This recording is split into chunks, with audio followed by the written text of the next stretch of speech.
Hello, guys. How's it going tonight?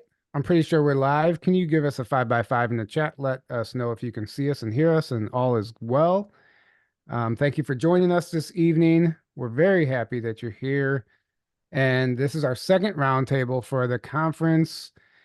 Sorry, I'm just making sure that we're all good to go on the back end here. Let me refresh my page. How's it going, Yes, guys? we are. You live? So we are waiting on Laura Eisenhower still, as you guys probably noticed. She's not here with us. Hopefully she'll be hopping on in a few minutes. Um, but we're just going to go ahead and get started without her. So we are giving away a free live stream pass tonight. And in order to win a live stream pass, all the instructions are in the description below if you miss what I say. But all you have to do is go to our new website, journeytotruth.online, and sign up for our email list and email us the word free in all caps. And you'll be entered to win, and we'll pick a winner tomorrow, probably, or at least by this weekend. You'll know. If you won, you will receive an email. And if you're already subscribed to the email list, you just have to go on our website and email us the word free, and you're entered to win. So we're very excited. We have a great lineup tonight, a powerful lineup. We have Vivian Chauvet, the Arcturian channel. We have Lowell Johnson, who's going to be bringing us some updates from Inner Earth, and Brad, who's going to be bringing us some updates from the ski slopes, wherever he's skiing.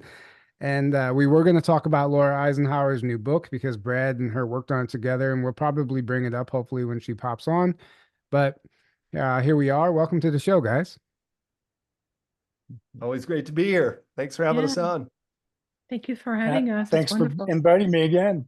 Yeah. Really great So, to have you all. Yeah. so I guess we'll do ladies first. Vivian, sorry that you're the only lady here right now. Hopefully you're joined by Laura soon. But I guess the purpose of these roundtables are to kind of give yourself a chance to let our audience know what you're going to be speaking about at the event and anything else that you would like to talk about, and then we'll just go from there. Yeah, thank you so much again, both Tyler and Aaron, for organizing this. I am thrilled to be part of the Rebel of Disclosure conference this year in Illinois with so many esteemed colleagues on the lineup. So we're going to bring differently our use galactic perspective with my Octarian delegation, talking about a new galactic awareness that is rising more and more with the star seed that is reawakening deeply and coming with the new grid system, the shifting of the matrix to reality. We're moving into a much more predominant new harmonic, new earth 5D energies. I'll do a very potent and experiential activation with my delegation for those who are going to be joining us at the conference and during the lecture. And of course, between today and May, we're going to be moving into a different aspect. The energetics are shifting again. So I always do is I communicate with my delegation and I look at the timeline to see what will be more relative or more important to support people with at the conference. And I get a feeling that the venue itself is going to amplify and magnify this kind of experiential, more direct contact, opening, maybe looking into more some of the galactic akashic, how to really tap into our own soul ancestry to what we call the ancient galactic tree of connections, your tree of knowledge, how you connect.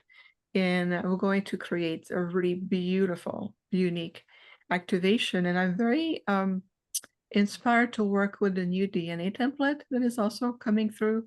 There's something very potent on the DNA level that is reflecting into the new human template evolution that's coming in. So really helping everybody to shift out of this density of these body and be anchored on the 3D and more heavier set and more cutting into the new celestial human template and how we can do the transition, some practical tools to support everyone. So what's going to be amazing is that my delegation is going to be there, and they're always with me wherever we go, whatever we do. There's this really huge presence, and more people are starting to see them, to connect with them, start to receive also the encoding that we're giving, whether it's to light codes, whether it's a geometric pattern that's coming in. So we're going to bring a lot of balance at the conference. That's what I'm getting. As much as deep you can go into the rabbit hole we're going to go more into the next phase because we're here for the future timeline. So I think we're going to bring a really, really beautiful balance and equilibrium, just really shortly in a nutshell, but really come experience with us, feel, experience for yourself, and allow yourself to receive so many gifts that's going to help everyone to move and shift forward in the next level of octave that we're moving into. Yeah, and honestly, that property is the perfect place to do something like that. And Brad was there last year. He can attest to it. It's a beautiful venue, and the land there is it has a sacred feeling. It's what they call, like the locals call, paranormal hotspot. So there's some sort of vortex energy. There's been some really well documented UFO sightings there, Sasquatch, the elementals. I've seen signs of it myself every year. People at the conference have come away with stories of their encounters and things that, have happened to them. So I think it's a perfect place to do exactly that. And the DNA upgrade is interesting to me, or whatever you called it, because I think this eclipse, do you think this eclipse is going to play a role in that, in the activation and the new blueprint for the DNA? Well, it's a great question, Tyler. Well, everything contributes. If you look at the eclipse, well, of course, we're looking at it from a more galactic perspective. It's not about the moon itself, because we know it's a construct. It's more of the importance of the shift that's coming through, even beyond your solar system, and how it's affecting the Earth, how it's affecting all life on the planet, whether it's on the emotional level, etheric level, your holographic field, the Gaia sentient field itself is shifting. So I think it's more of a marker or a cosmic marker than that moon or that eclipse coming up on April 8th, I think, around your calendar linear time. Okay. Yes. And it's already happening right now because, everything is in the now, but you're simply going to experience it when you call it a little bit in your future timeline, but it's already unfolding now. So it really has a galactic core realignment. I think there's a movement that is distinct in the solar system because your solar system is really reflecting more of a higher fifth dimensional construct in it helping the Earth to also shift in that direction.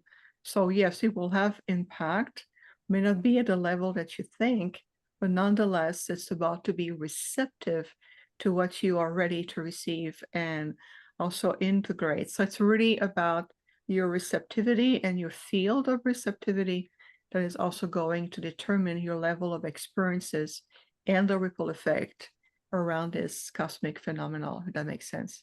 Yeah. That's a much more enlightening explanation than Brad just gave us off camera.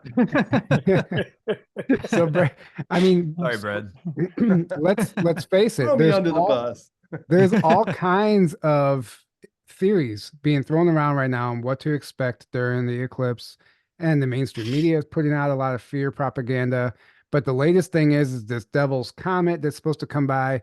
Brad, even if you wanted to read that post that you shared today on Yeah. Facebook, just to kind of bring another perspective and have some fun with it. But ultimately, I am in alignment with what Vivian said, and I really do believe that something along those lines is really the purpose of why we should be honoring this time as significance. But Brad, go ahead. Well, okay. I mean, and we all know that the Schumann resonance has been going off the hook. There are cosmic rays that are pouring into our solar system from the galactic center. A lot of things are happening on a celestial level.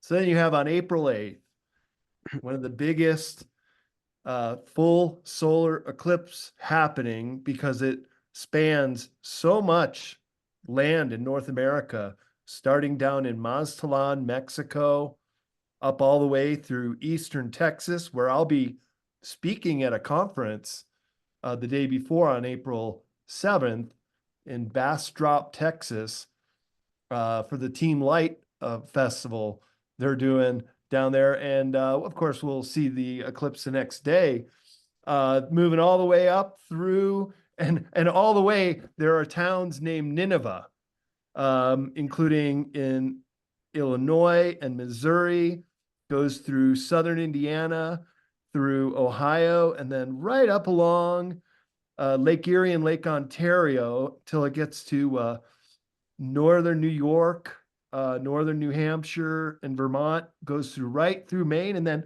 exits out through northern part of Canada. So it crosses all three countries in North America. That's quite remarkable. The other two major eclipses that have passed in the past decade just crossed through portions of North America. So I think something big is going to happen in the sky. So it's sure it's going to be an extremely interesting show of seeing a full solar eclipse. And if people haven't seen it, you got to see it, because it's really a phenomenon of nature that will really drop your jaw in awe. It's so amazing. Right. But something more might happen, and of course there's going to be this Devil's Comet that's going to be coming into view. And I said there might be something more to this. And Lindy Tucker, who's a truther out there, we communicate a lot. She said it'd be a great time for the US military to unload their holographic 3D cold plasma technology into the clouds above and put Jesus or the aliens in the skies, throw in a little EMP for effect, and maybe even fly in some highly developed discs loaded with Buck Roger beam weapons, and we'll have ourselves a real party. They have this planned called Operation Firesign. And I've heard for many years that 2024 would be the year that Operation Bluebeam would be rolled out. And that would be the fake holographic alien invasion. So what better time than the full solar eclipse when everybody's looking to the sky and videotaping it? And they have this technology. They've had it for many years. It's just, what's the motive behind it? Why would they want to do this? Right. If they do it. And I don't know if they will. But then there's all these other weird things. I don't know if you want me to go into it about the 12 different things that are also supposed to happen. Most are religious in nature, and some are just coincidences, but it's a Right. very significant day. And I think we'll all look back on April 8th and say, wow, that was pretty remarkable. If only we just see a full solar eclipse for 5 or 6 minutes. Yeah, I agree. I agree. Welcome, Laura. How's it going? Hi, Laura. Hey, Laura. Oh, you're muted. Hey, everybody. Good to be here. Yeah, glad to have you. Um, I guess we'll just jump to you real quick. Sorry, Lowell. We'll get to you in just a second. No, I think we continue the ladies first. Okay. Yeah. So, Laura, I kind of wanted to give you an opportunity to let our audience know what you're going to be speaking about at the conference, and even talk about how things are going with your new book that you and Brad just got done working on, and anything else that you'd like to share with us. Yeah. Wow. Yeah, it's been an incredible process to put out this book. Wow. I definitely have been going through a lot. I didn't imagine I would be processing what I'm processing. I guess people that have put out books can relate. I don't know. It's just like, wow, it's like all out there, just everything about my life, my mission, and just everything that is like happening on this planet. And so, yeah, when I come to the conference, I'm going to dive into the topics that are very much a part of the book. What are we dealing with right now on this timeline? And where are the inversions and the psyops and the, weaponry taking us in places and into a direction or trajectory we don't need to go? So, I mean, a lot of the astrological things that are happening this year, I'm going to just, really dive into as we kind of like navigate all this, like everything that Brad said, all these like events that like are coming at us constantly. It's just like there's AI signals and there's organic ascension signals, and there's like this bifurcation kind of happening. And it just takes so much for all of us to navigate this journey. It takes so much spiritual strength. I mean, once I put the book out, the cyber attacks and the kind of people that have been in opposition or trying to stop this kind of thing increased to such a degree that it's been hard to sort of like bounce back from. That's why I might seem a little off, because I just got back from Florida, did my first book signing, and then all of a sudden some CIA 3-letter organization people put their kind of people out on me, and it started to like try and derail, right? So it's like navigating this is just a lot. A lot is trying to stop what is inevitably going to happen on this planet, you know, something huge and wonderful as everything is like collapsing. It's just, Wow. you know, Well, you know what? There's nothing that can stop it. And if you're not getting the attacks, then you're not doing something right. So it's just all proof that you're doing something right, because otherwise you're just like preaching to echo chamber, you know. I always say, like, if you're not triggering people, then you're not reaching the right people. So Yeah.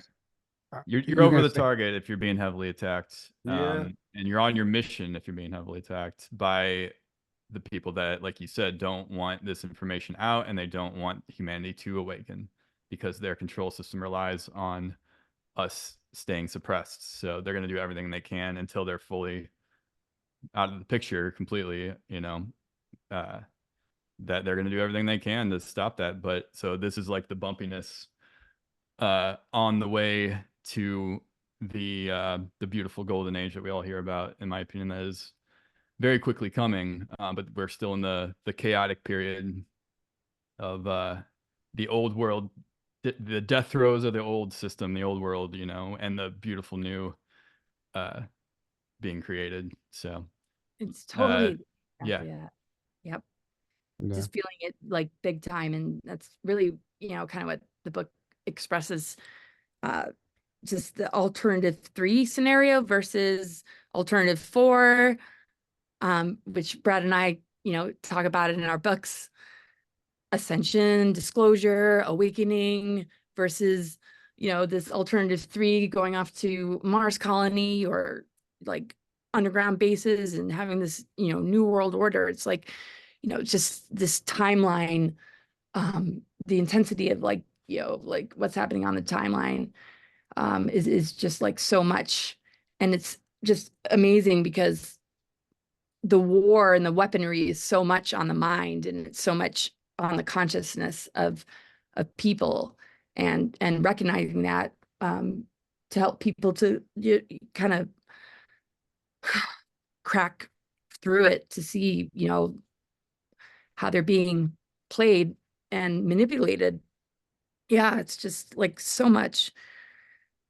Oh man, it's just been, Well, you know, I think everyone's kind of going through it right now too. The energies are tough, and it's a roller coaster right now, and we're seeing the trolls. Even we've been experiencing all that come to the surface right now, and it's intense. It's like, whoa, what are these people? Yeah. You know, where are they And coming trolls, from? so many trolls coming out of the woodwork Right. left So, and right now. We're like, but what the we're heck is gonna going on?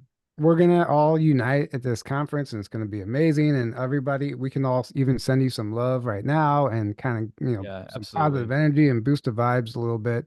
You know, you're loved and you're supported and you're with family right now. So just hang in there, and it's gonna be great. And we really look forward to, you know, hanging out in person again, and just hanging out around the fires and sky watches and stuff. It's gonna be great. So I'm going to shift over to Lowell Johnson. If you guys don't know who he has an amazing inner earth testimony.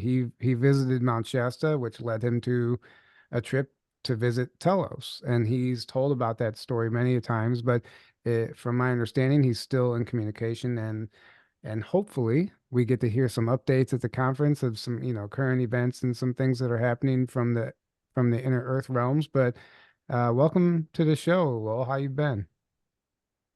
I've been, I want to say I've been good, but probably the correct answer is I've been sequestered for a while. I pulled back from doing conferences for a while because there was a perspective I was beginning to see that didn't resonate. And I didn't understand it. When I found this community, I looked at it as a touchstone. Here's some people that have had extraordinary experiences. Maybe they can help me interpret mine. And that's really what I was looking for first. Once I got more around it, it's clear to me that all of these people have in fact had extraordinary experiences. Now, whether they took those and turned those into an empire and forgot about the message, and all of a sudden clicks and views and all that's much more important, the message gets muddled. And that's where you lose my interest. I hold the space where I know what's coming because I've experienced it. When I look back, and you can only have this perspective after things have happened, and you get to look back at the freaking path on where you came from. It occurred to me that when I came out to tell about Telos right away, it was too early. I wasn't ready to tell the story in an assimilated fashion because I didn't have enough time pass for it to sink in. I wanted to find a touchstone though. So I found some, and I got into some areas where I started to interact with other tribe members that showed up. Here are people that think the same way I do. Many of them have had experiences and had to lock it away because there was no mechanism for them to talk about it, because the few times they talked about it before didn't go well.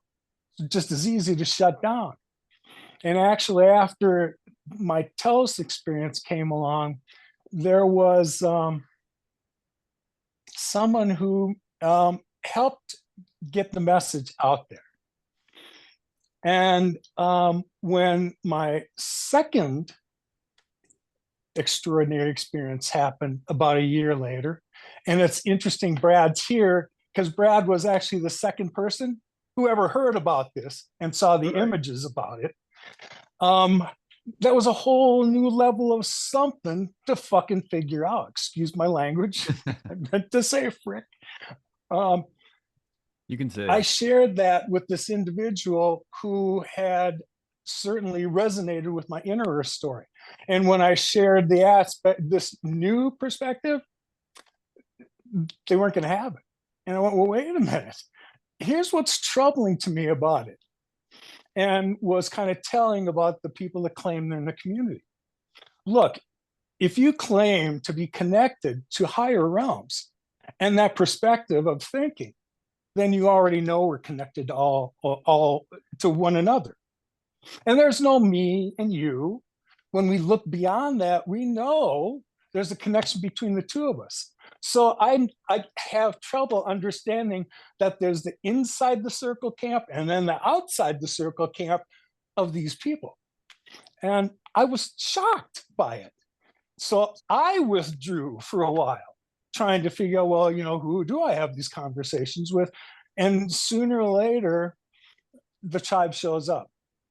When it first happened to me, it felt almost like I wasn't cool enough to sit at the cool kids' table. And what I found out a couple months later is I had a cool table of my own. And those were the people that were starting to show up.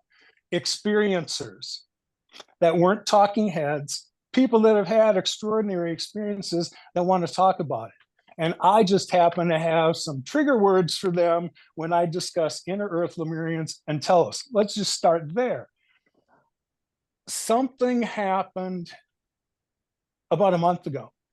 And in looking back, it appears as though the episode with Ruben on Gaia, my episode was featured like a month ago. I had no idea these things happened. But anyway, I started to hear from people I had not heard from all over the freaking planet, all over again. And in the last 2 weeks, I've probably done that many Zooms, just kind of catching up with people that are newly triggered. To me, it's just evidence that the veil is thinning more. And I can go into what I experience when I get to drift into these higher realms. There was some unsettling parts of that last month. And I thought I was done and had settled fear. I know where we're going after this. So this carbon body means little to me. If you're going to take this, I know where I'm going tomorrow, so I'm fine with that. But when physical changes start happening dimensionally, that'll freak your little third dimensional body right out. And I wasn't prepared for that. It took me a while to assimilate what the hell was being introduced to me so that I can understand that, Lowell, the things that we're showing you, we're telling you assimilation's over. You're into acclimation, pal, because these things aren't going to change. And I was at a crossroads. There was a period where I've been doing all this, understanding that last year I'd been told there'll be greater contact between the surface and not just inner Earth. And I'm counting on that. But beyond Earth sentience, I've developed a new bridge there that certainly wasn't in my field a year ago, but I see all this coming together. And when you see the evidence of all this natural catastrophic phenomenon going on, here's evidence, gang, that the shift is this far away from finishing. It's not the shift is coming. We're almost finished with it, and we're this far away from completion. So all these efforts is just to try and help you get your vibration to the level that Earth is going to be when she gets there. Because there's little time left to enjoy 3D. Mm-hmm. Well, thank you for that. Mic drop. Yeah, thank you for that. Take that. Before we move on, I just want to let the audience know who wasn't here at the beginning. We are giving away a free live stream pass tonight, and all you have to do to enter to win is go to our brand new website, journeytotruth.online, sign up for the email list, and send us an email that says free with all caps, and you'll be entered to win, and we'll announce the winner this weekend. And if you're already on the email list, just go to the website and send us an email that says free, and you're entered to win a free live stream pass. And by the way, all of the information for the event is at rebelsofdisclosure.com, and all of these lovely people will be there, and we can't wait to spend a whole week with them almost. And at the very end, we're going to be going back to the Cahokia Mounds. And if you don't know what that is, we did a whole documentary on it. It's a very ancient sacred site, and Brad was in that documentary. So the Friday after the event, if you want to extend your stay and just stick around, we're all going to be heading straight from the event to the Cahokia Mounds, and we're very excited about that. And I'm sure there's probably some inner earth stuff going on underneath those mounds as well. Who knows? But Sure. Yeah. So does anyone else want to add to anything that Lowell said, or anything about the eclipse, or anything that we were just talking about? Brad, you look like you want to say something. Yeah, well, and to address Lowell's comments about changing up your usual conference talk, or Laura with her new book, anytime you come out with something new, you're giving yourself a new makeover, and that doesn't always go well with people. We kind of get pigeonholed into a certain niche, and I'll tell you, it's pretty hard to expand out and be an authority or an expert or an author in different subjects. I've done it and I continue to do it, but it's a work in progress. So many people think, oh, you're the Antarctica guy, and they want to keep me in that box. But boy, there's so much more to that. And I did see Lowell's talk for the very first time before anybody did at this certain conference. And I'm not invited back this year either. So, I mean, we all get we move on, and that's okay. But it was I like to look talk. at it as we decided not to participate anymore. That's all. But you gave a great talk, Lowell, and I was very impressed. And I thought, boy, you got something here, and you should be expanding on that. But instead, it seems like it kind of took the wind out of your sail. So I'm hoping you're going to keep growing on that concept that you put out there, because it was really very incredibly informative, and you showed pictures, and it was multi-dimensional in nature. So I look forward to hearing more about that. Yeah, That's why I said yes. Yeah, and thank you for that. We reached out. Thank you. It all started because I think you commented on our Inner Earth webinar that we did, and I think that's how the conversation started. And thank you so much for agreeing to join us this year. It means a lot to have you back, and we're glad that you're speaking publicly again. We have Niara Isley coming and speaking publicly for the first time since 2018, so that's really cool. And it's just going to be a cool lineup this year. But um. Laura, I want you to hang in there. I see you over there. I just want you to know that we love you and Yes, we love you. yeah, Thank you it's guys. and it's gonna be okay. I know. I'm like, oh man, I could barely express myself when I first came on, because it's just like sometimes the enormity of all that we are up against. When it just wants to pull a carpet from under you, it just, yeah. I mean, I'm used to it. You'd think, yeah, I'd be just like, yeah, here it comes again. But yeah, it's just incredible the amount of dark weaponry that is out there, that is looking like it's light, looking like it's benevolent.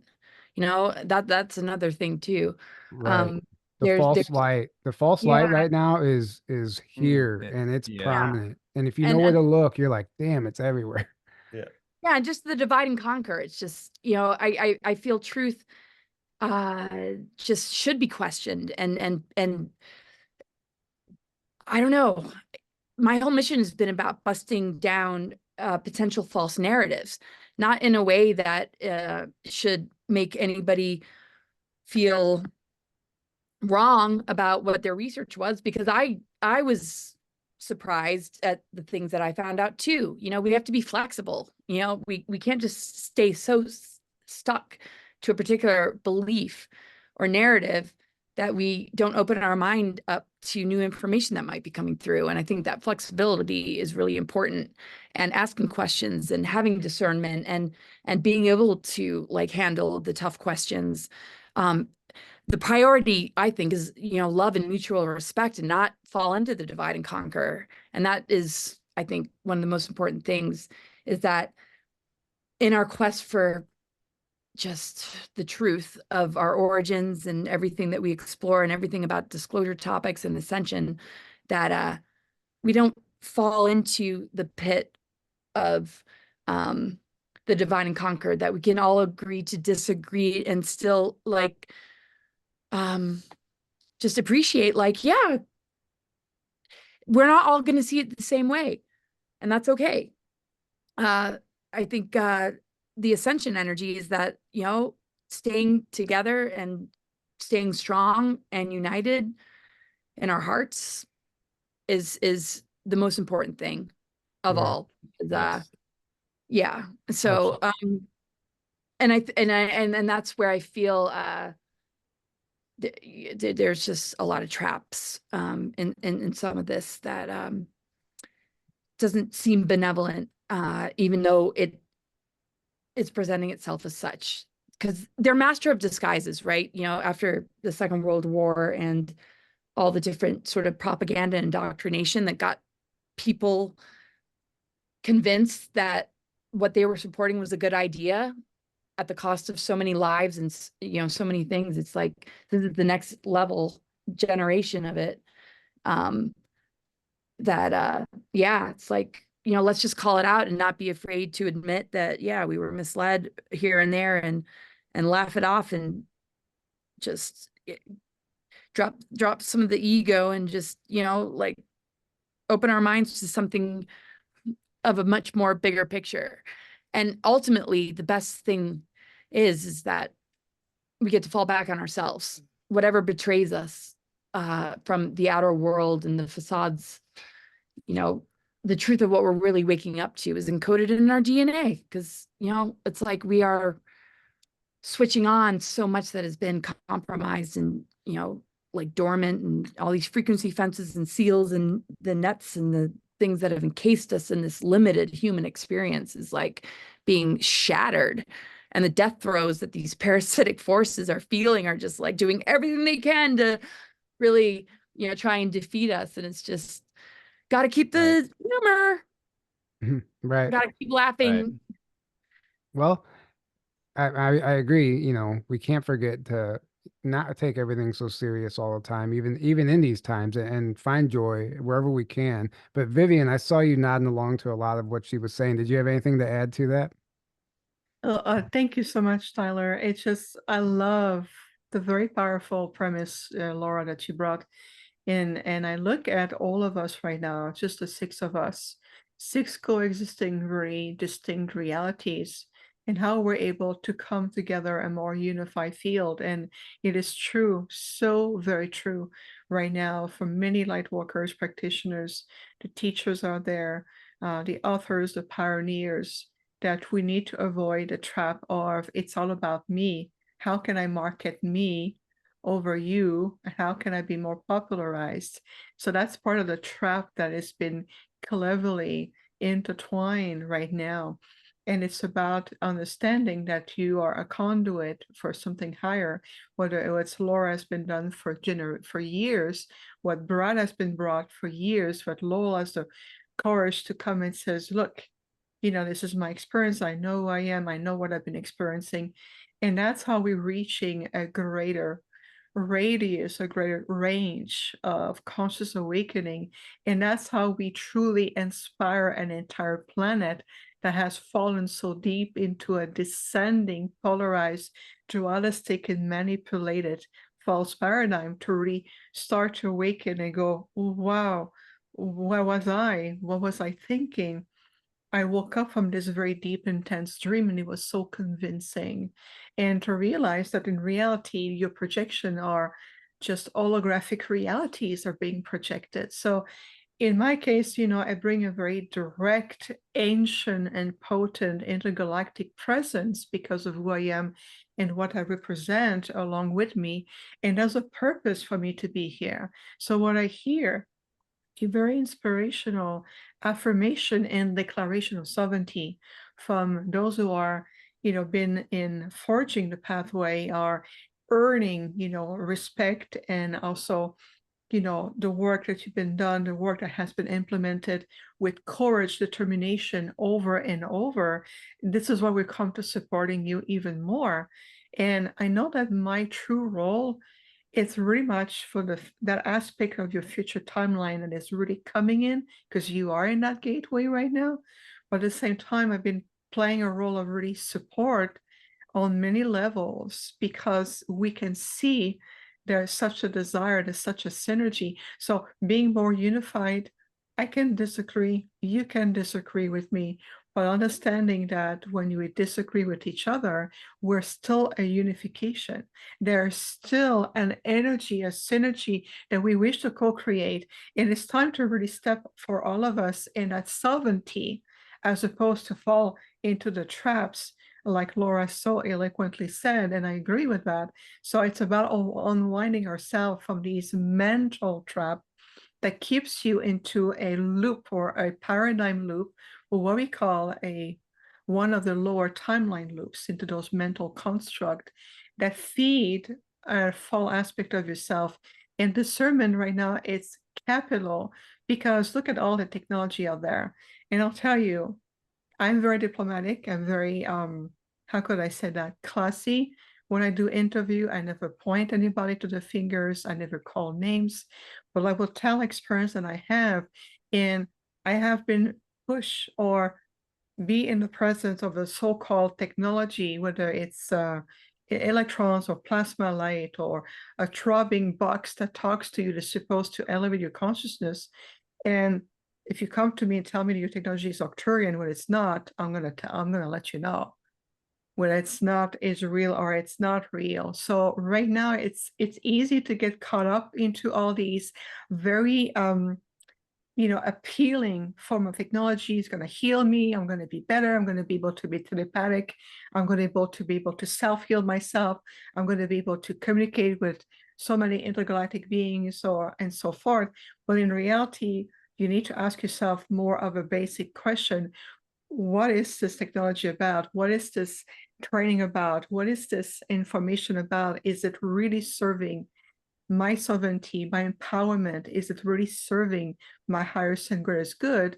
Or am I being just lured into another paradigm, we call false light, or, or the energy behind it that is just to cast you into that box again, but it looks like a more advanced box. So I just was nothing a lot in summary. I was just nothing a lot because the energy that's coming in to this round table is what we need to clarify and come together more and more. It's really longer a context, a popularity context. I don't care how many followers I have on Facebook and Instagram and how big my channel is. What I care about is the difference we can make, what we bring, what you bring, and what we bring together, like at a conference in Illinois. I want to see a more unified field among ourselves so we can reflect that. And that is the ripple effect we want to see on the planet. That is transformation at its best. So I know I get passionate here, but it's something good here. It's Thank you. it's amazing. Beautifully You're said. beautifully said. You're 100% right. So much of what you said about the healing technology and some of the stuff being introduced right now, I don't trust anything at this point right now, especially while, the old guard is still in control, right? And until the medical establishment and all that stuff has been purged, any new technologies that are being introduced, I fully just feel that anything that's meant for me, I'll be guided to strongly spiritually, and my soul will know if it's right for me. And I don't have Right. to be sold anything like a used car salesman, right? So, and that's the big red flags to me when people are trying to sell you their stuff. But I couldn't Right. agree. Uh, Go ahead, do you Evan. mind if I interject? Yeah, because Yeah. what I realized is that every trap and false narrative is based on you giving your power away to something outside of you, right? Rather than stepping into your power and realizing you have everything you need within you, right? Because we're all one with everything, with the whole universe. We are that, just experiencing itself in the point of awareness. So why would you need to have a savior? Because that's essentially what you're doing, whether it's technology, a person, an ET race, whatever. If you think something else other than, you yourself are a savior that you need to give your power away to in whatever way, shape, or form, that is the trap. And that is the whole trap, and it just manifests, shows up in different forms. But it's all the same trap, right? So Right. that's what we're moving out of. We're coming back to realizing we're all one and we have everything we need within us because we are everything. Right. And love is really the only truth that exists. So we're moving into the love frequency, right? Yeah, So, absolutely. And something else that I see people doing, the celebrity status influencers, and there's a lot of them, and then sometimes it's not their fault. Everyone's unhealed and they're going through their mhm. own journey, right? And they'll learn their lessons as they need to. But I sometimes I wonder how other people don't see it yet. But then I'm like, oh well, they're kind of going through the same thing, and that they're attracted to that frequency. And sometimes some people just need to be accepted by the celebrity, right? Somebody that they look up to, they want to feel accepted by that person, and they're running that program. There's nothing wrong with it. We were all born into that program, and everybody is just at different levels of the game, right? And Exactly. go ahead, Laura. No, I'm disagreeing. Yeah, keep going. No, I just everyone's at different levels, so we can't. Right. But it's easy for us to sit here and point fingers, right? And be angry at these people. But we have to understand that, they're still learning lessons, and they're choosing that experience for whatever reason their soul needs to experience that. And Mhm. sometimes it might take longer for somebody else than someone else, but we just have to hold compassion. And like you said, it's okay that they're doing that. And we don't have to sit there and call them out and argue with them and all that stuff. I just don't have Because time for what that. good is that going to do anyway? It's just going to Right. cause more drama and more Everything. of the same. Right. So, I love every time I hear someone else refer to people taking back their sovereignty. If we all did that, the world would right itself right away. When Tyler started to talk about these other technologies, and I've certainly seen plenty of it in the last 4 years, and I've had friends that have bought this new gadget and said, oh, you need to try that. And upon reflection, looking back, since I had this TIA I had a mini stroke at the end of 2015.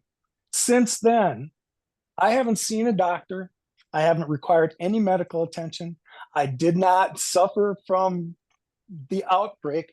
I haven't had anything like that. And yet, I'm having multidimensional experiences. I didn't need any of those things those people were selling to get me there. And I think our point should be people need to start to focus again on their own flame. Tend to your own flame and right that ship first. And then watch what blossoms out of that. Watch how your aura grows and people pick up on it and they don't understand what it is. They just feel it and they want more of it. That's the only way we're going to trigger them. I've kind of given up the ghost that we're going to convert any new people. I think we're trying finally to the period where I used to categorize people into the unawakened and the awakened. And then 2 weeks ago, somebody suggested another entity, and I didn't see it, but it's certainly there. And they're NPCs. I didn't really give any thought to these people wandering around on the planet with no purpose, and they didn't fit into that or that category, but they're certainly here, aren't they? Holding space. Right. Yeah. Right. Yeah, that's an interesting concept, the NPCs and, you know, the placeholders, the background people. Dolores and Cannon talked about it, the backdrop people, she called them, Right. that would come through in sessions. That, yeah. And I feel like on some level they are creating some sort of balance, whether or not they're there for nefarious purposes or whatever their actual purpose is. But Brad, I wanted to put the spotlight back on you for a second. We never did actually give you a chance to share what you're going to be sharing at the conference this year, what you're going to be presenting about. Did we decide what I was going to talk about yet? Oh, I don't know.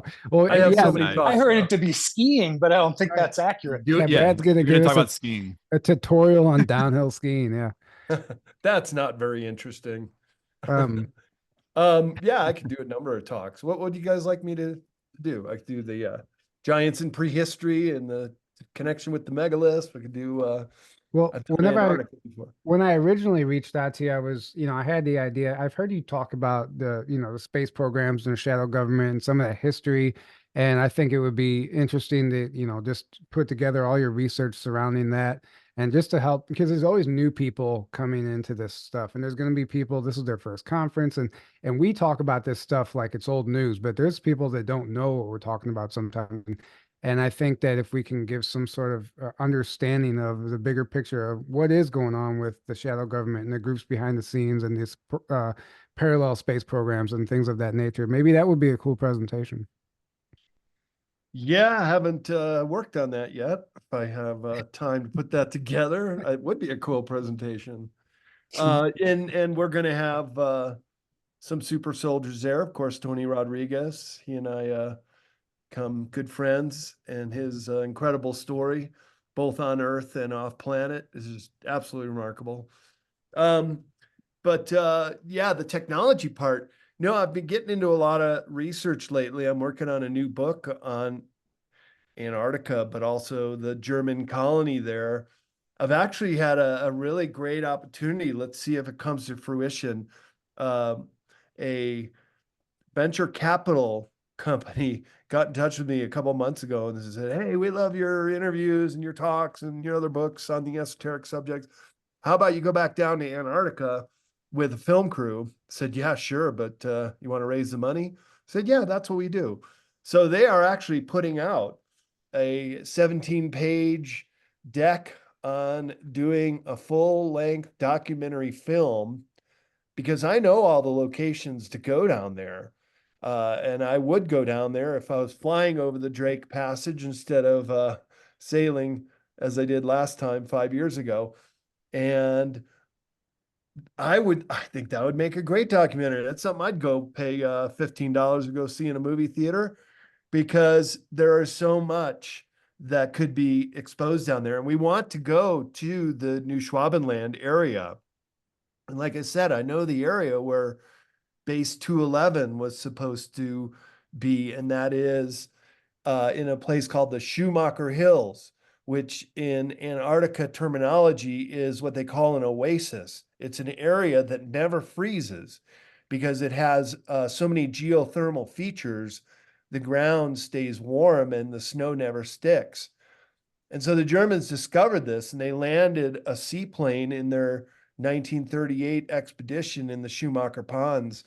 And the team went out, and that's where they established Base 211. So there's that. There's also trying to get close to the big hole in the ice near the South Pole, although there's a big no-fly zone. I don't know if we're going to get a glimpse of that, but if it's on my wish list, this is what I want to do.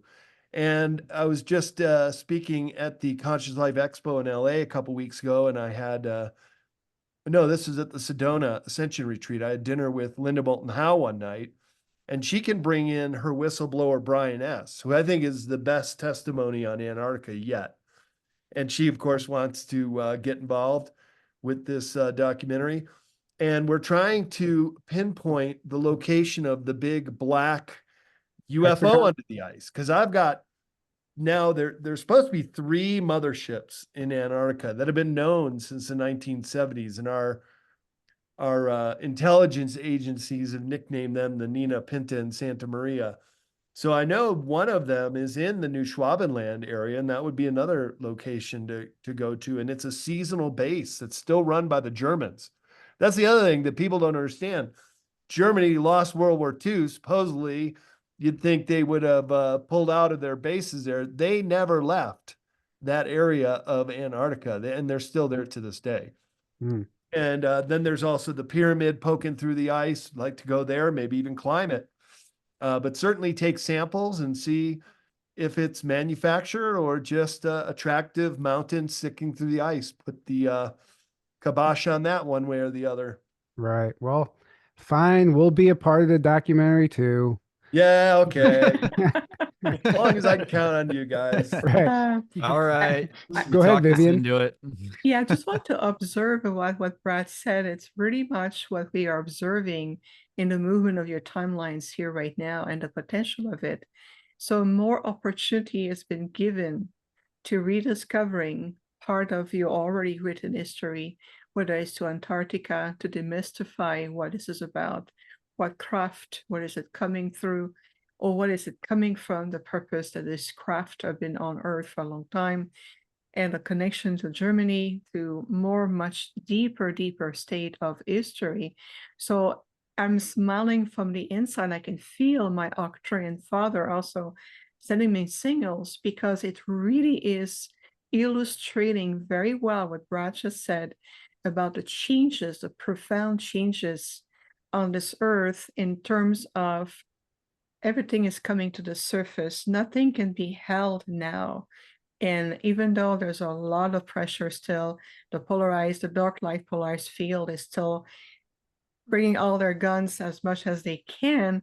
But the thing is that how much they can rattle our cages, so to speak, they can no longer have the same impact as they used to. Because I know there's some treaty with the many planetary councils that have changed in regards to the Earth ascension. And so that kind of expedition or financial abundance or opportunity and documentary is going to come more and more to the surface, becoming more available. So I'm just, again, from an intergalactic perspective, smiling at what Brad is saying. And my team is showing me through my third eye, well, this is part of the next phase of what you call disclosure. That's just a natural, organic process. So all the work that all of you have been doing for a long time, nothing is in vain, because now we are shifting to a place where we're being more supported that way. And I can tell you there's going to be a time where this kind of really harsh intervention or being, bullied or interfered with or even attempted to on many levels, it's going to start to decrease more and more, because they won't be able to hold the veil and hide what is really in plain sight. And it's been written in your sci-fi movies, cartoon series, TV series. I mean, name it. It's been Everything there all along, but now we're starting to look at it from a different perspective. Why? Because you're shifting. You are shifting, right, Laura? Yes, and anything that gets broken or exploded corrects itself. I mean, that is nature. That is really, I feel, the intelligence of, the God source, cosmic trinity, whatever you want to call it, that is within us. I mean, when we get injured, the body heals. Exploded planets happen, or the DNA template goes into junk, which it isn't, based in manipulations and all these different frequency modulations that are scrambling a person's thought processes to the point where they're not even thinking for themselves and they've lost connection to their intuition. It's the greater power of creation is to know how to correct itself. So the Venus transits and just the precession of the equinoxes and everything that has taken us into this window period is literally a planet that went through Lemurian Holocaust and electrical wars and Atlantean cataclysms and Tiamat and Maldek explosions, and but the greater cosmic intelligence knows how to repair itself just like we do. And that is the force of the unconditional love of creation and source energy is like, no matter what happens in this free willed universe kind of scenario, it will repair itself. Species that have digressed to the point where they've lost connection with the soul matrix will want to come home again. And those that refuse will, just be recycled back into source energy as space dust. It's just, everything returns back to the oneness that we all came from.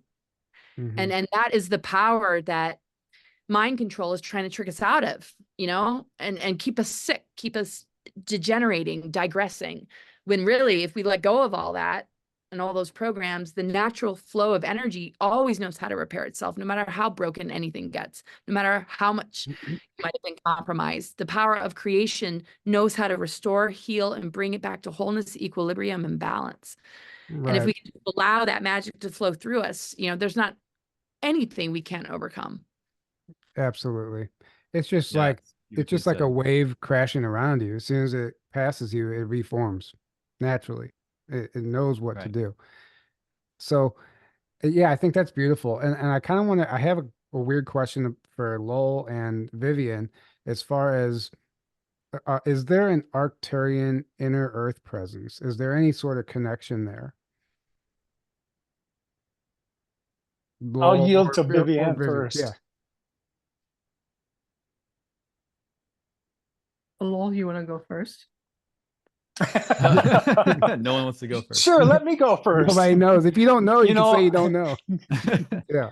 I have to believe that there is. Do I know for certain? No. But I'll tell you what has come into my field since Telos has come into fully in my field. I was shown that, first of all, to help the rest of you understand that, yes, they are in fact there and they're waiting to resync with the surface. Secondly, then it was brought to my attention, Telos is not the only inner Earth city, Lowell. And you need to begin to espouse what you do know. So what research I could find, there's a series of books that I found 9 specific inner Earth cities that were identified. And so those were the rabbit holes I went down. Now, why is all this information coming to the surface now?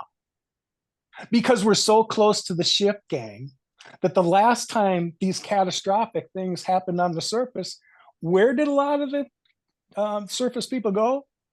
Yes, they went underground. So it's time for us to energetically find these places. And in the end, I realized I wasn't drawn to Shasta, although I'd heard about ascended masters out in the forest. Yeah, it'd be great to interact with one. In the end, when I analyzed what I was doing there, I was seeking out energetic places. Didn't know why, but when I got there, I felt something different here. And there's another one, and there's another one. And as time goes by, I see none of these are supposed to be secret anymore. The time for all of these to be understood and available for everyone is now. And that's why I think all of this is being brought to the surface again so that people have a greater understanding of inner Earth. There's a pocket of people that resonate with it. There's a pocket of people that know about the Lemurians and Atlantean influences, and I don't want to overlook that because they're as important as the Lemurians are. We just focus on them because, you know, they seem to come in our field more. But believe me, the number of Atlantean colonies that are in Earth are as vast as the Lemurians. So I believe that the traffic that's coming in and out, and Dave Wallace and I were speculating because he'd asked me, what do you think about those lenticular clouds? And I said, well, I'll tell you what I think. I think they're shrouds for the activity that's coming in and out of there. And so if there's activity coming from off planet, who are they here to visit? Yes, they're colleagues in inner Earth. There is definitely interaction taking place between beings that some we're familiar with and many that we are not familiar with. But get ready. So some of this process has got to be to help humanity come to terms with the first time you're aware of these things, don't frickin' freak out. I want to posture myself as the interactions I've had with higher elements have all been benevolent. And I'm going to hold that space. I understand there were secret space programs and there were abductions, and I'm not taking anything away from those people because they had their experiences too. However, I'm going to focus and feed my attention to where I think it needs to be, on things that, if I believe my thoughts manifest into things and I'm a co-creator of that, then you can count on me putting a positive spin on whatever is coming out of me, because I know that's what the universe is going to return in abundance. Yeah, beautifully said. Exactly. Absolutely. Nailed it. And go ahead, Vivian. Thank you so much, Lo. Very inspirational indeed. So to directly answer your question, Tyler, so we have to bring it into a different perspective. We do have what's called point of contacts on the planet, and we do have etheric outposts. We're not exactly, by definition, inner Earth as you think of it. We do have point on the planet where etherically we have an outpost. And the two of them then are really very attuned to me. As one is to Bell Rock and Mount Shasta, the other one is in Japan. And so just to give you an example, so that's more in sync with the interdimensional portal, or known as the Octurian Stargate, that we do have. Do we come that way? But you have to understand that we're coming in a different way. We come in our holographic light body consciousness projection, which can be appearing as solid to you as, you know, all of us seems to be, but we're not physically on planet per se in that sense. So we're interacting with the Telosian. We're very well known, very well aware of them. We do have a partnership or a collaboration. There's Atlantean masters and Lemurian masters. The Atlantean era is receding, so they have left most of the planet, but they're still here. But the Lemurian is what's going to usher the Earth to the next phase of her harmonic evolution. This is why Lemurian is a little bit more predominant. But we're here in our own way. And just to illustrate a little bit why we approach it this way is oftentimes Octurna being referred as the grandparents. That's because we vibrate at such a high level etherically that to you, our body will almost appear ethereal. And we do have a physical form, but it's very, very difficult for us to be physically on the planet or in planet with you. So we do it in different ways. So yes, we have some old aspect of outposts. We had a big one at the time of Atlantis, and we shifted after the catastrophe and how the planet descended into the frequency. So we reshifting our outpost. But we do have a very clear presence. Octurans is one of the frequencies, not the only one, but one of the frequencies is coming back more predominantly on the planet. That's because we have to wait till the planet was reaching a certain level of vibrational stability, higher frequencies, and globally on the conscious field that also more unified.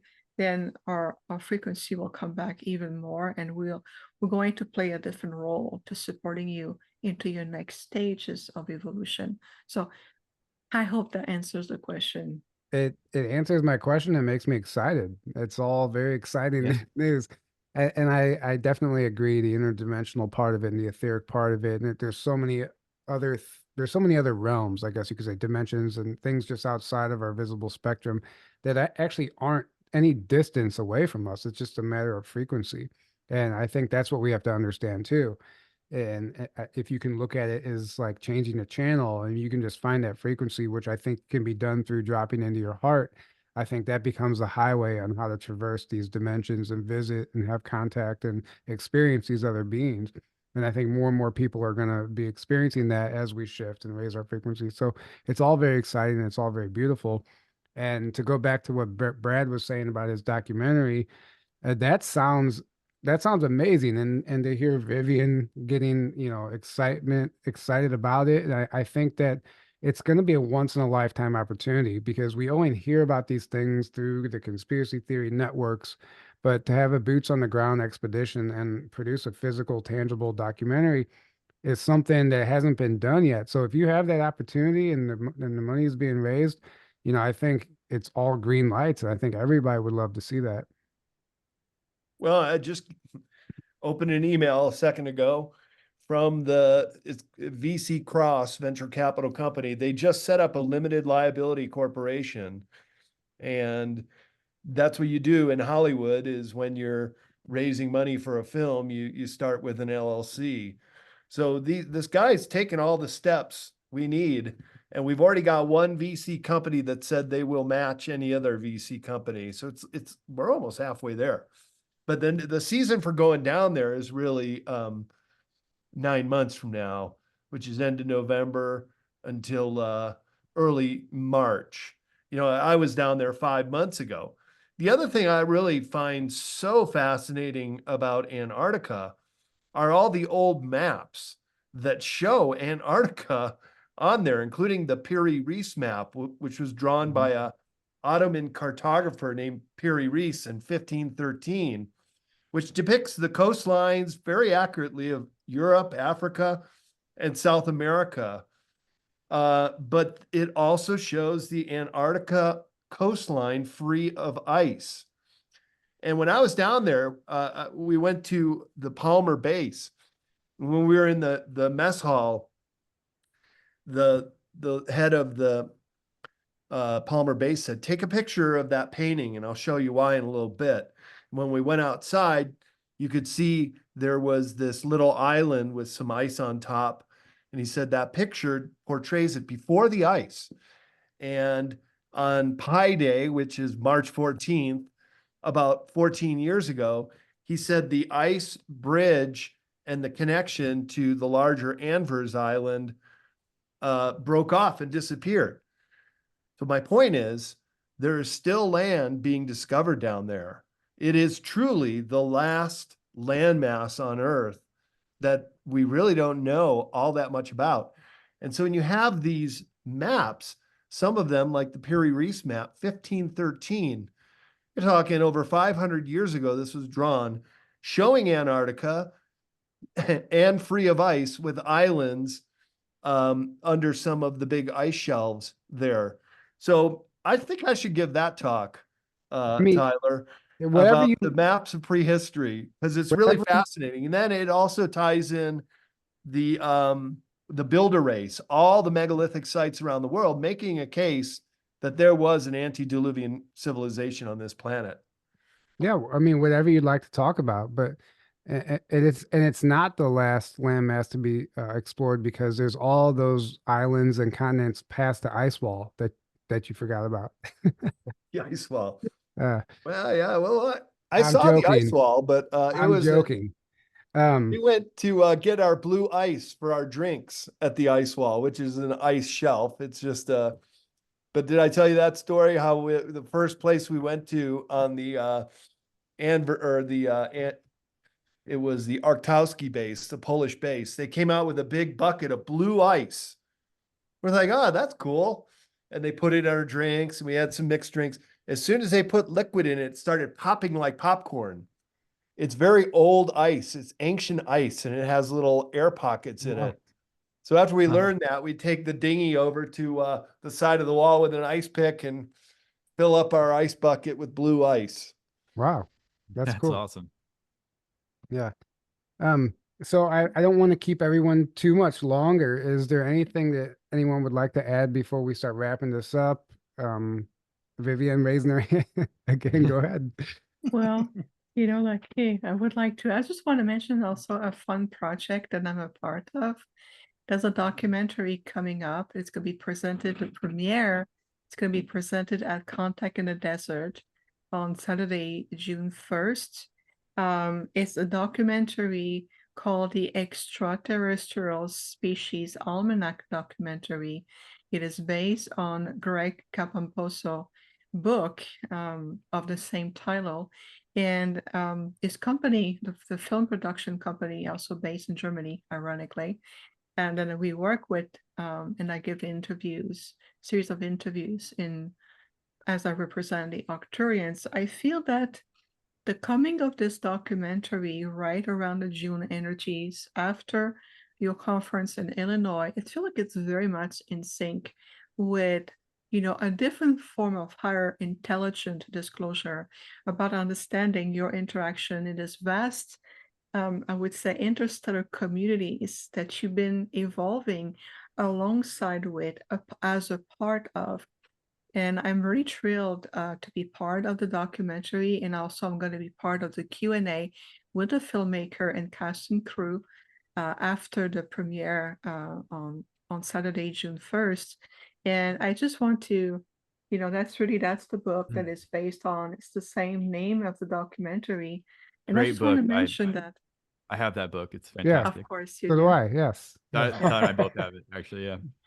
Yeah, well, the documentary is coming up, and it's going to be really like telling the world, like, hey, your star brothers and sisters are with you. It's a part of who you are. It's a part of your genetic heritage. It's a part of, what you're representing. And I think it's important to also include that aspect as much as you did re-exploring the earth and all the treasures, all the historical artifact, whether it's Antarctica, whether it's in Peru, whether it's Bolivia, whether it's, everywhere around the world, in Egypt and so forth.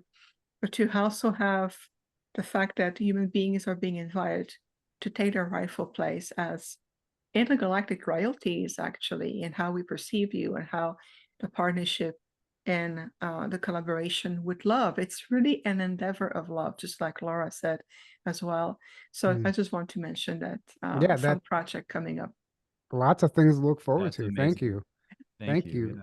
Any last words you'd like to leave us with, Laura, before we wrap this up? No, what a wonderful discussion, and can't wait for this event. I really can't wait. It's in such a beautiful part of Illinois, Grafton, Illinois, and it's just going to be wonderful. Yeah. Final words. Gosh, there's so much just coming up for people, and I don't know.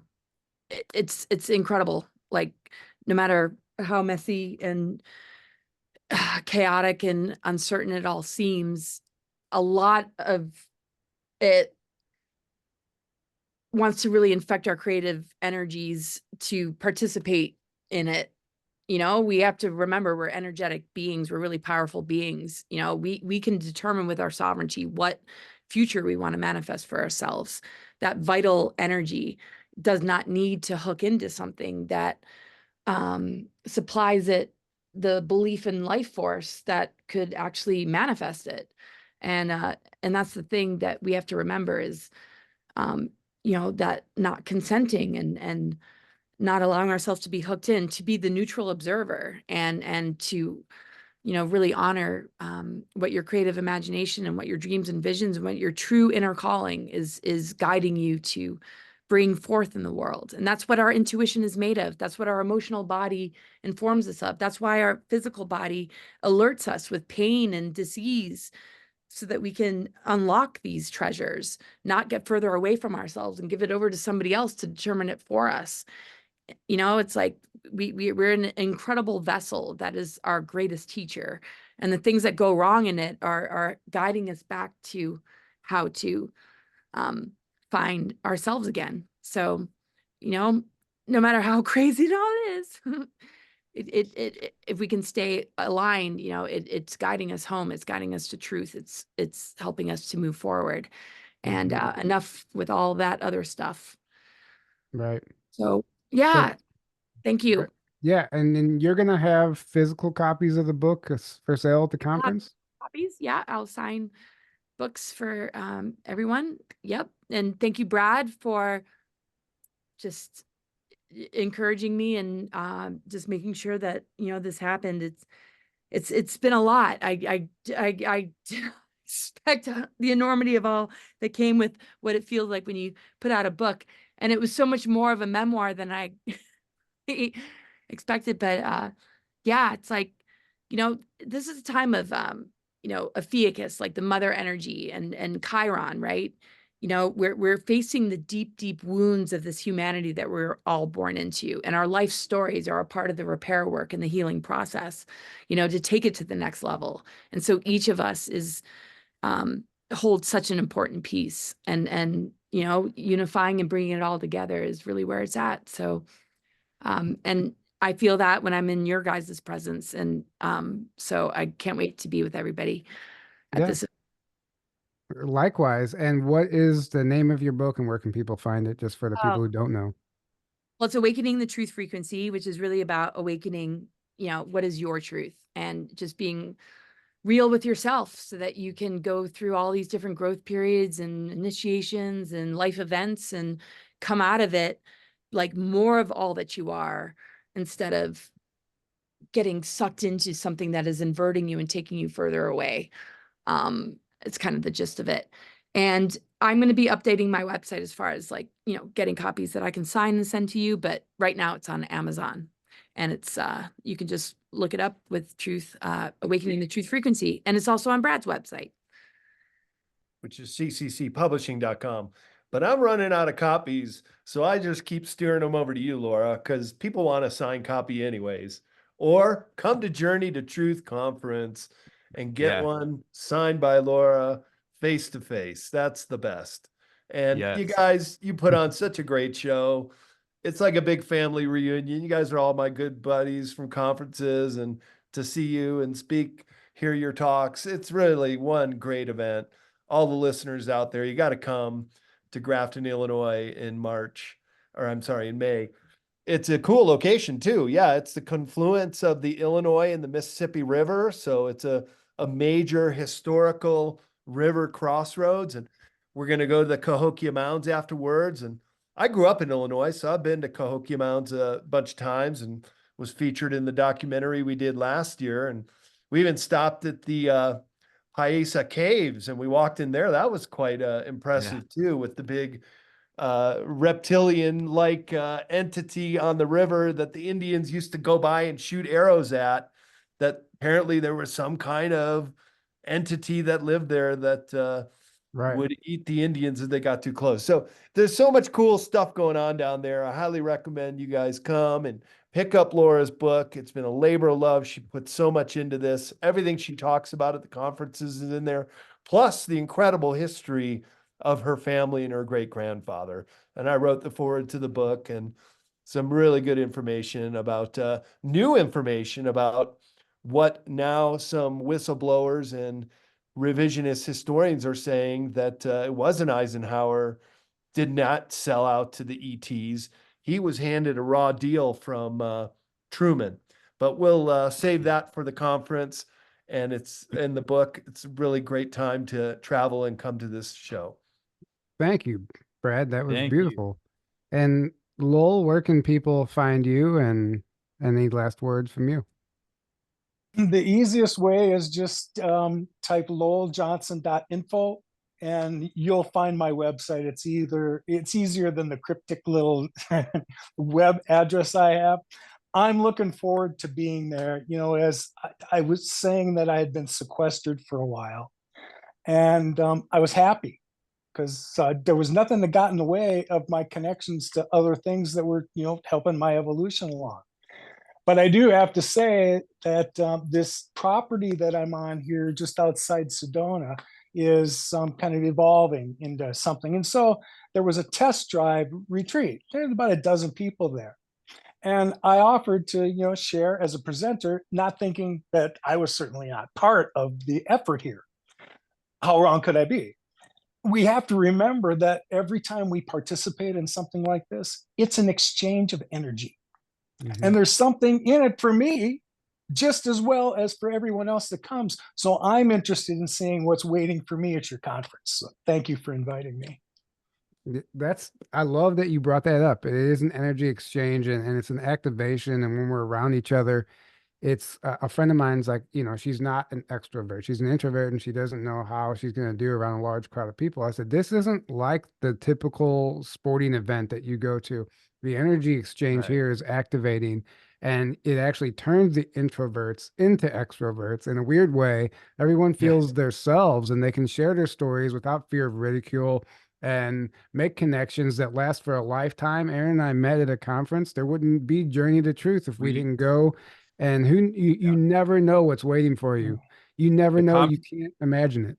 The conference we met is, in my opinion, very similar to this conference. And that's what started it all. And that was a conference in Loveland, Colorado, back in 2018.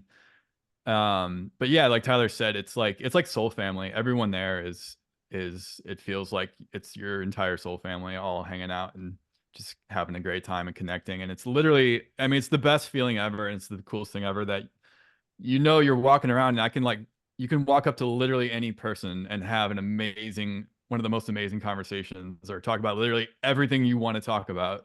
Whereas in most of our daily lives, we can't really do that too much, right? At least maybe with some people, but not like that, So it's just an experience you can't, you can only get at these types of events and conferences. And yeah, I mean, we tried to, we took everything we loved about every conference we'd ever been to, and then we learned what not to do by being at certain conferences and being involved in some actually. And we kind of just culminated it all into a conference, and we try to get the best speakers we can, which is all of you beautiful people. So thank you so much for being a part of it. We're very grateful. Yeah, it's very important to us too, that the energy of all the presenters. We could pick people strictly based on information, but the information isn't what it's about anymore. We're going to spend a week with these people and it's an energy exchange, like you said, Lowell, and it really does matter to us who we have there. And, there's a lot of people that don't get a chance to speak and it's because, we're choosing people very strategically based on their energy and what we think they bring to the table. So, yeah, we're just excited to have all you there. And Vivian, we didn't give you a chance to let our audience know where they can find you yet. Thank you, Tyler. Very easy. My website, which is called Infinite Healing from the Stars.com, Infinite Healing from the Stars. The name came to me over 14 years ago. And I told my team, I said, how can I put a label of what we're going to do? So they said, well, the premise right now is you're doing healing. And I said, well, it's an infinite umbrella. Well, they say infinite healing. Where are you from this point of this lifetime perspective? Well, I came from the stars to be here. They said, there you have it. So everything for now is there. We do have an online community with membership, and this is why we do the work with people, is helping to bring teachings, experience, guidance. We have Zoom meeting private with the members. We do retreat. I'm going to expanding more, but right now everything is on the website, and I'm really grateful to be part of this amazing conference in Illinois with all of you and the other speakers like Sherry and Jerry Wills and Tony Rodriguez and others. So it is a joy. I cannot wait to see all of you. Let's get together. It is time. And let's elevate this planet because we all have the authority and the power to do so. So yes, that was beautifully said. Thank you.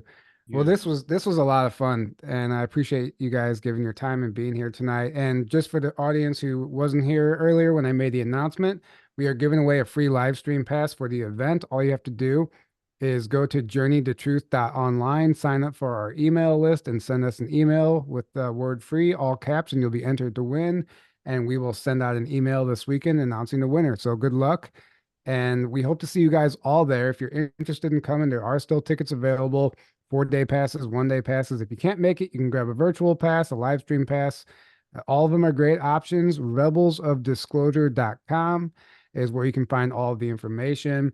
The lodge itself has filled up, but there are people on the Telegram group, which is on the website, who are looking for roommates and looking to share accommodations. So go to the Telegram group, see if anybody needs a roommate, and you can also, coordinate rides and transportation to and from the airport. And there's lodging in town and Airbnbs if you can't find anywhere on site or close. And there are a few campsites left, I believe, if you want to come camp or even RV camp. So there's options, and we don't want the lodging being sold out to scare you away, because there's plenty of ways to come and be there and be with us and hang out. So thank you all for being here, and I guess I'm going to go ahead and wrap this up. We love you all. Have a great evening, and until next time, good night. Good night, guys.